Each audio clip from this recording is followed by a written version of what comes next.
பாருங்க, நடிகர் பாக்கியராஜ் கட்சி ஆரம்பிச்சாரு, நடிகர் டி ராஜேந்தர் கட்சி ஆரம்பிச்சாரு, நடிகர் கமலஹாசன் கட்சி ஆரம்பிச்சாரு.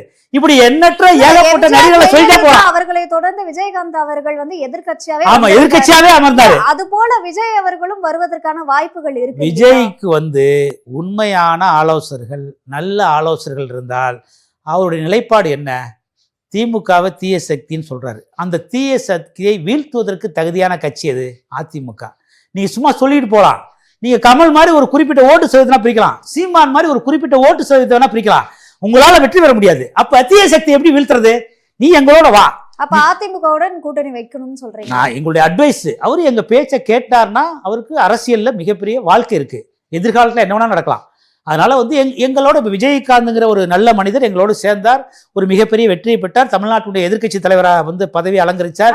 பின்னால எங்கள்கிட்ட முறுக்கிட்டு போனார், அப்புறம் அரசியல் பின்னாடி